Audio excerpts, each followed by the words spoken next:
Halo, selamat malam dan selamat datang. Ketemu lagi sama Denny, narator Rumah Horor Indonesia. Semoga kalian semua ada dalam keadaan yang sehat dan berbahagia. Malam hari ini saya akan membawakan sebuah cerita mengenai kos angker di daerah Jatinangor. Selamat mendengarkan. Tahun 1999, Jatinangor masih desa yang dipaksa tumbuh. Sawah-sawah tersayat ruko setengah jadi. Papan reklame kampus miring di tepi jalan tanah, dan listrik kedap-kedip saat hujan besar. Sore itu langit digelayuti awan kelabu ketika angkot biru putih berhenti mendadak di pertigaan berlumpur. Reza Pradipta turun, tas kain besar di pundak. Sepatu ketsnya langsung tenggelam setengah soho ke dalam tanah becek. Ayahnya bertubuh tegap dengan kemeja kotak-kotak, mengikuti sambil menahan umpatan. Ibunya memeluk tas pakaian, matanya menyapu sekitar, mencari tanda kehidupan yang meyakinkan. Bau busuk menyergap, got terbuka tanpa penutup. Airnya hitam berbuih, menyapu kulit jeruk busuk dan kertas mie instan. Seekor tikus melompat, menyeberang jalan, menghilang di balik tumpukan batu bata. Reza menahan napas. Serius, ini tempat gue kuliah bertahun-tahun. Ia membayangkan kampus sebagai dunia intelektual rapi, bukan lorong lumpur dengan tikus got yang menatap balik tanpa takut. Za, ayahnya menunjuk gang sempit. Supir bilang kos dekat kampus masuk situ. Iya ya. Reza berusaha terdengar yakin, meski ia tak hafal wilayah ini. Mereka memasuki gang. Dinding rumah saling berhimpitan. Lumut hijau merayap dari bawah ke atas, seperti cat yang gagal ditahan. Kabel listrik melintang rendah. Sisa hujan menetes dari talang bocor, memercik kepala. Dari salah satu rumah, radio memutar dangdut samar. Permen? Tanya ibunya menawarkan permen jahe dari saku. Reza menggeleng. Enggak dulu, Bu. Gang berbelok 2 kali sebelum melebar.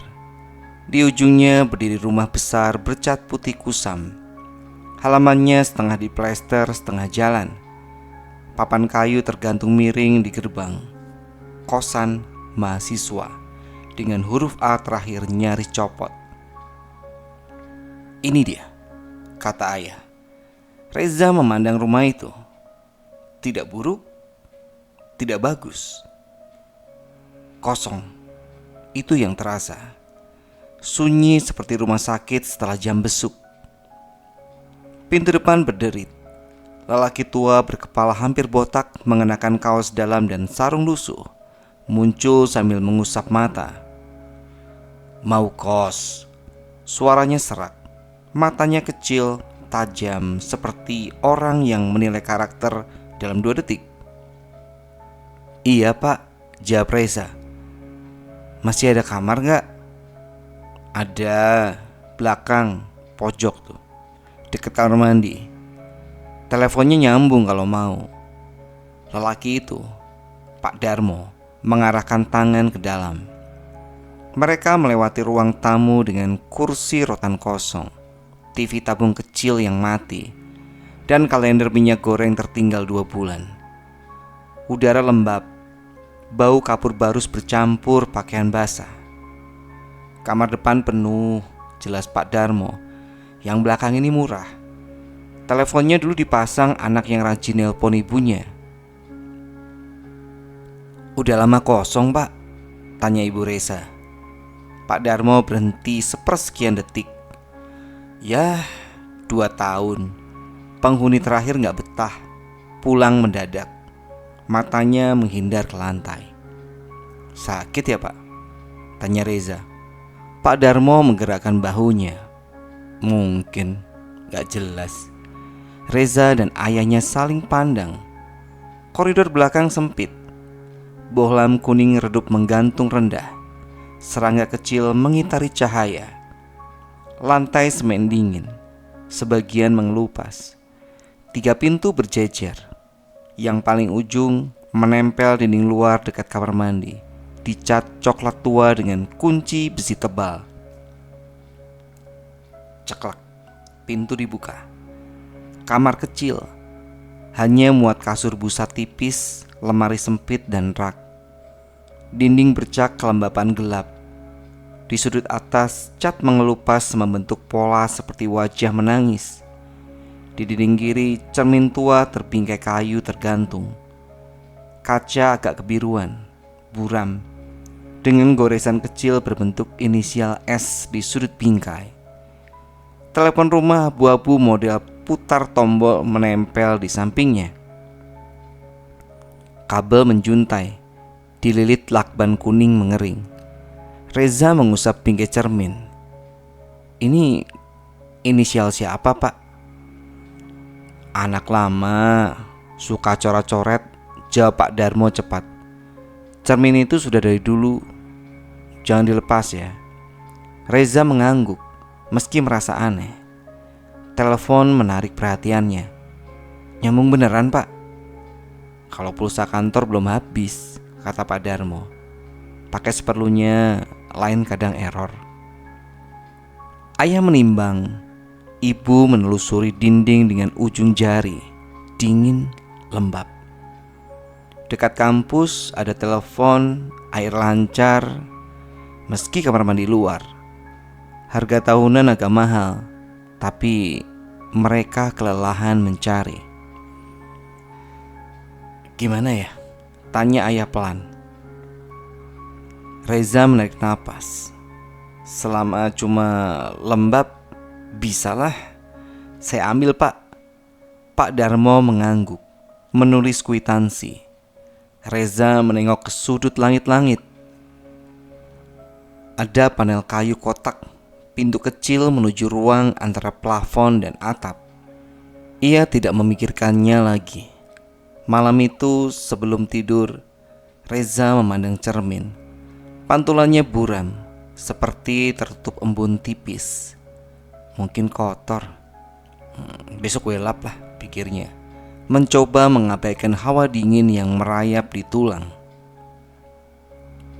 Malam pertama selalu panjang di tempat asing. Waktu melenggang lambat. Setelah orang tuanya pamit menjelang maghrib, Reza sendirian. Suara sandal ibunya gesek-gesek di koridor memudar. Diikuti suara ayah berbicara singkat dengan Pak Darmo. Lalu gerbang berderit, sunyi menelan semuanya. Reza duduk di kasur busa bau plastik. Kardus berisi pakaian, buku dan radio kecil berserakan. Ia merepekkan lemari kayu murah, menaruh rak plastik dekat pintu untuk sepatu. Telepon di pojok ia lap dengan kain. Tombolnya lengket. Ia menekan angka acak. Tidak ada nada sambung. Mungkin dimatikan malam ini. Jam 9 lewat.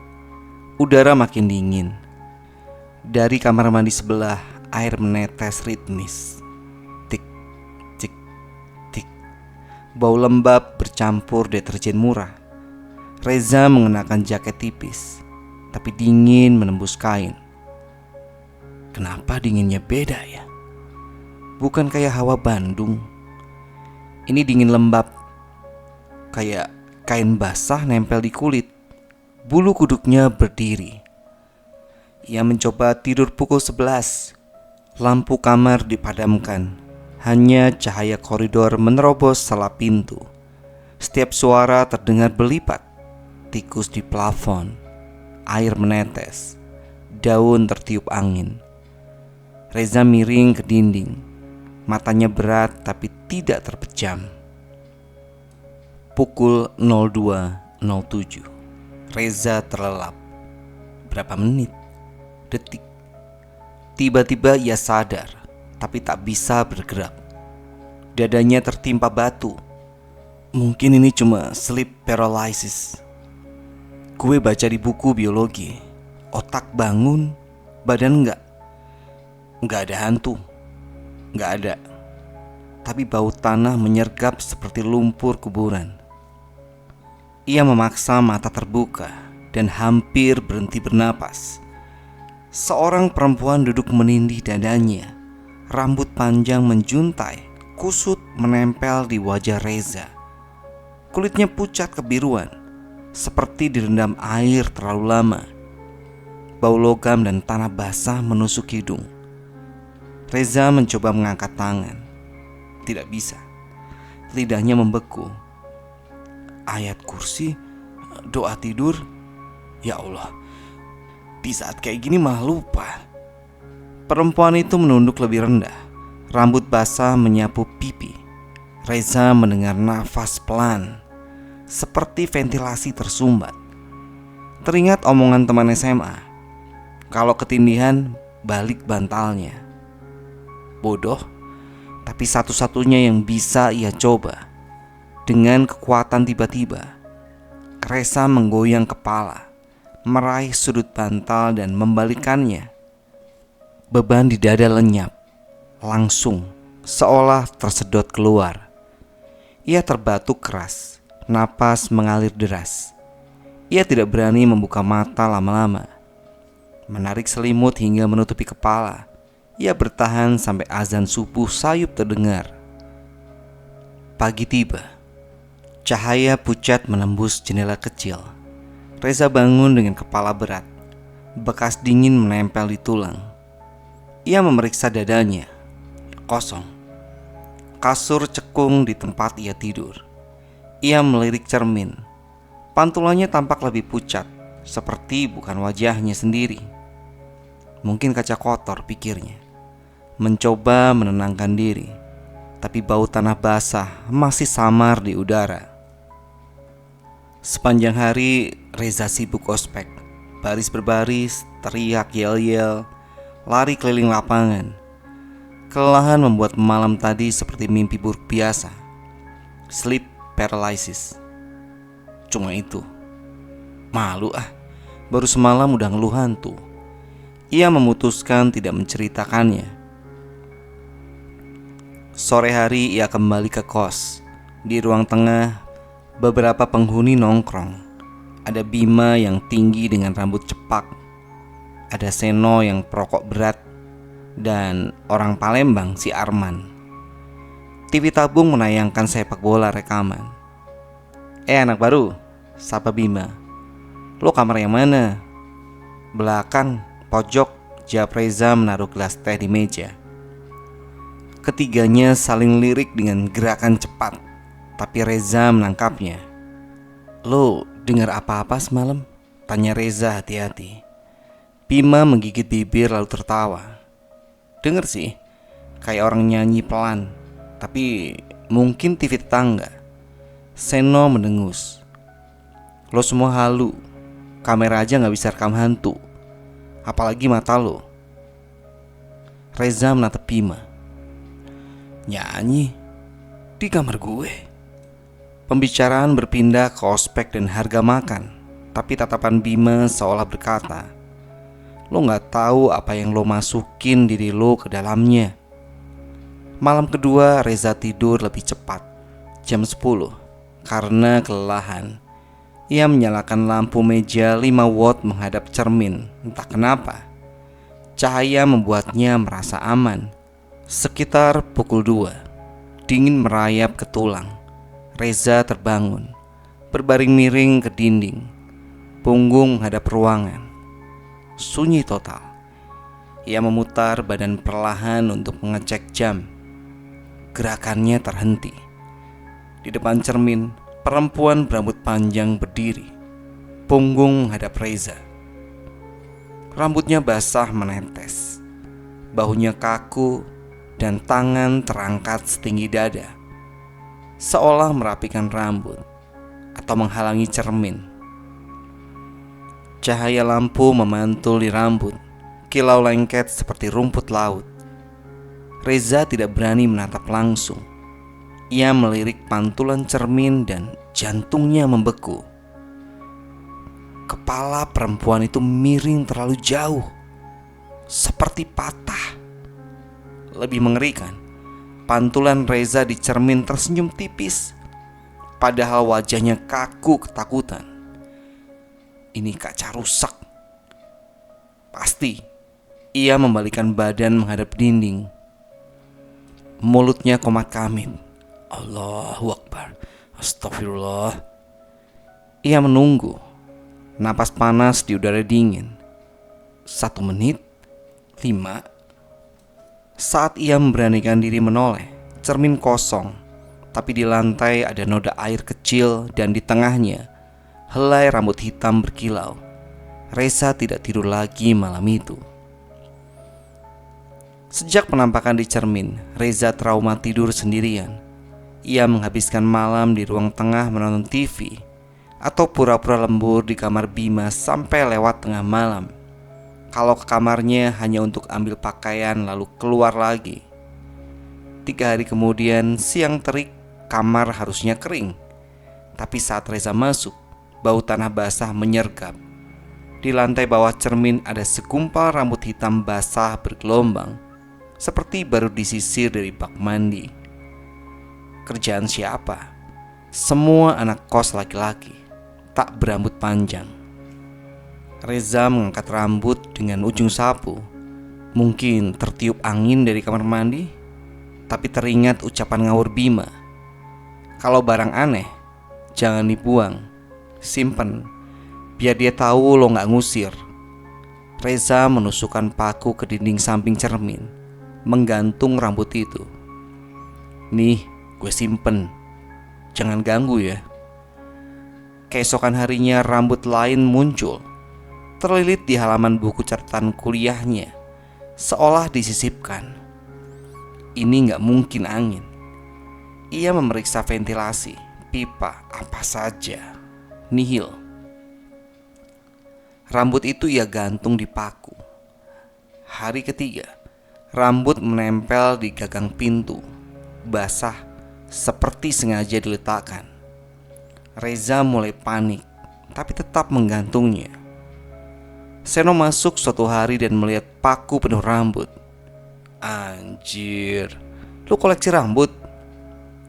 Trofi nih, jawab Reza datar, tapi matanya tidak bercanda. Seno menyentuh gumpalan basah. Ini bukan rambut manusia, Za. Terlalu licin. Tangannya gemetar. Gue gak percaya hantu, tapi ini gak beres. Reza menatapnya tajam. Lo bercanda kan? Seno menggeleng pelan. Saat keluar kamar, Reza melihat Bu Rini di ujung koridor, menatap kamar pojok dengan wajah pucat. Begitu Reza menoleh, ia buru-buru masuk kamarnya sendiri. 2 minggu berlalu. Rambut muncul sporadis 5 kali dalam 10 hari.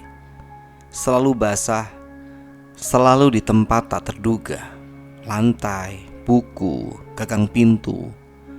Lalu suatu siang, Reza menemukan sesuatu yang berbeda. Sehelai rambut putih panjang, kering, kusut, tipis, tergeletak sendirian di lantai. Jantungnya tak karuan. Rambut siapa ini? Ia menambah paku baru, menggantung rambut putih di atas. Malam itu, Reza tidur nyenyak untuk pertama kalinya.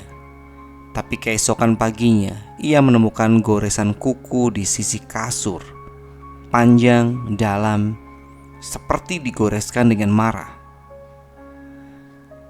Reza mulai beradaptasi, jarang tidur di kamarnya.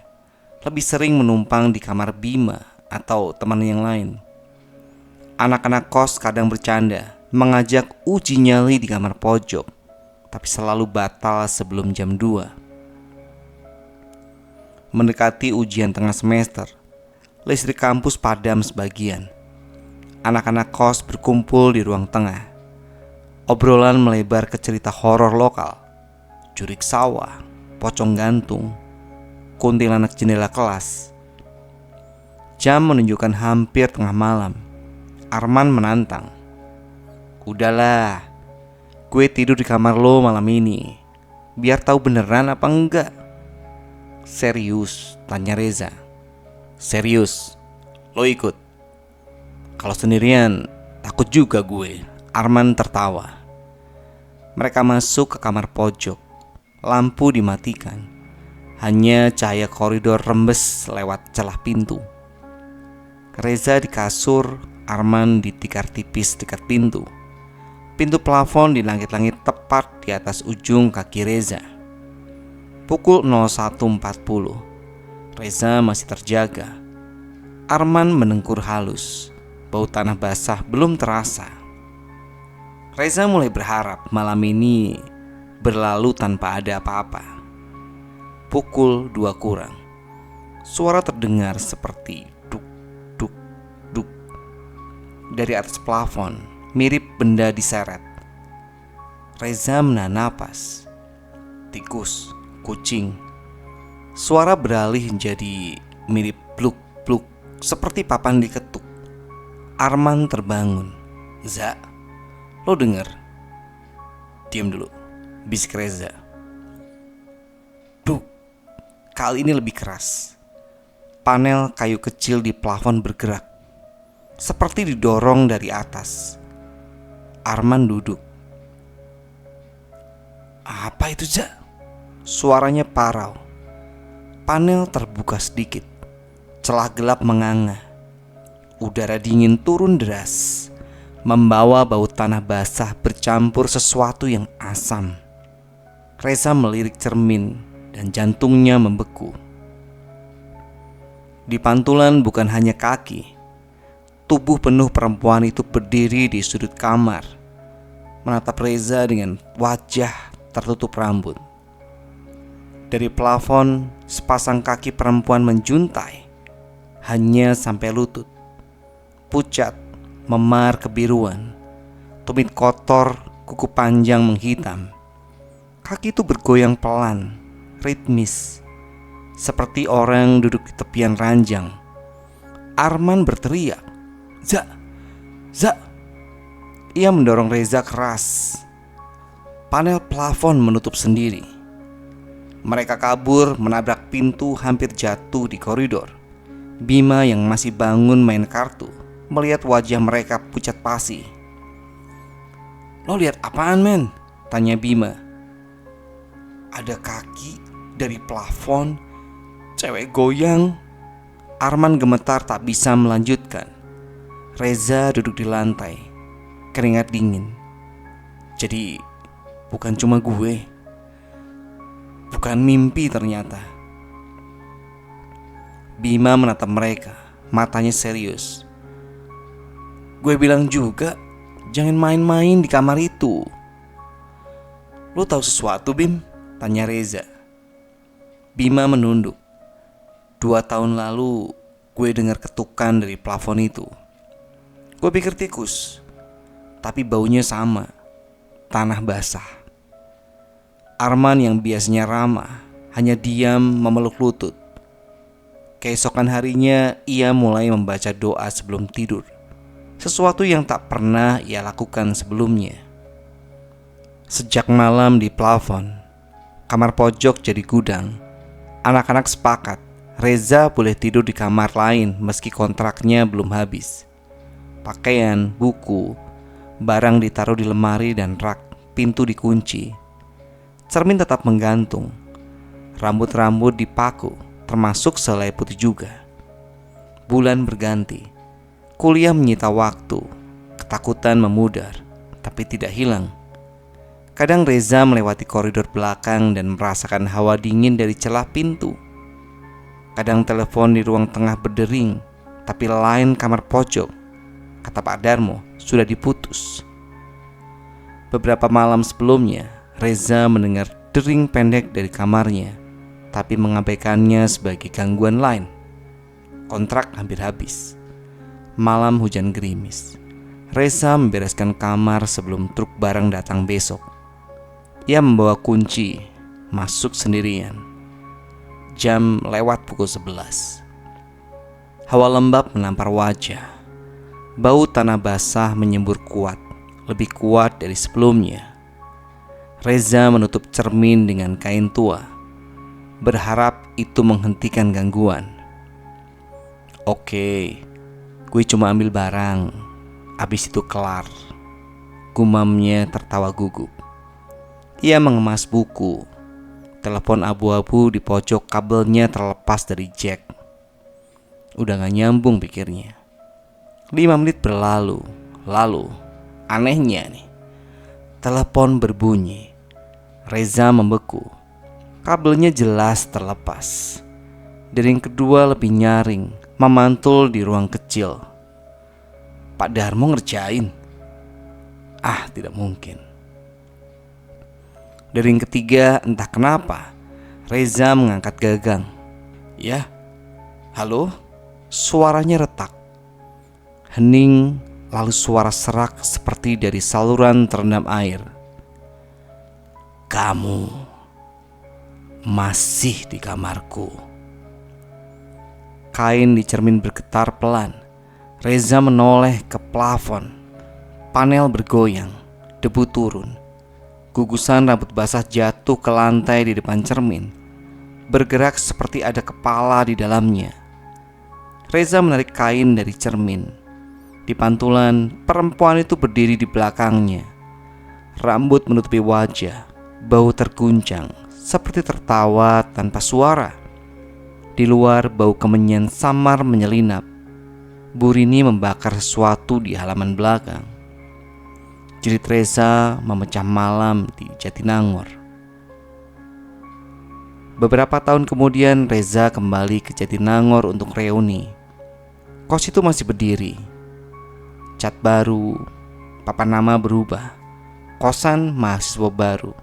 Pemilik baru, ibu muda. Mengobrol dengannya di depan gerbang. Kamar belakang itu kami jadikan gudang, katanya. Kadang bau aneh, kayak tanah basah. Barang juga suka pindah sendiri. Reza tersenyum kaku, tidak menceritakan apapun. Malam itu di hotelnya, ia terbangun oleh dering telepon di samping ranjang. Ia memeriksa kabelnya, terpasang. Tapi di ujung saluran, ia mendengar napas pelan, seperti yang pernah ia dengar dahulu.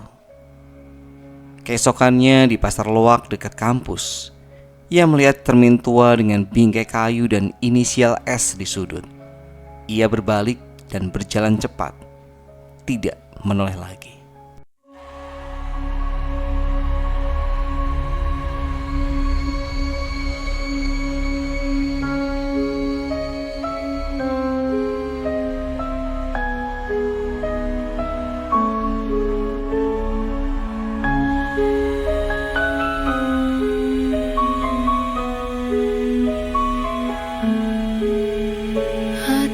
Berisik di tengah malam, cerita tentang gelapnya dunia, tangis sunyi, langkah menggema, misteri gelap di balik jendela. Rumah ini penuh cerita kelam, temani malam penuh rahasia. Dengar kisah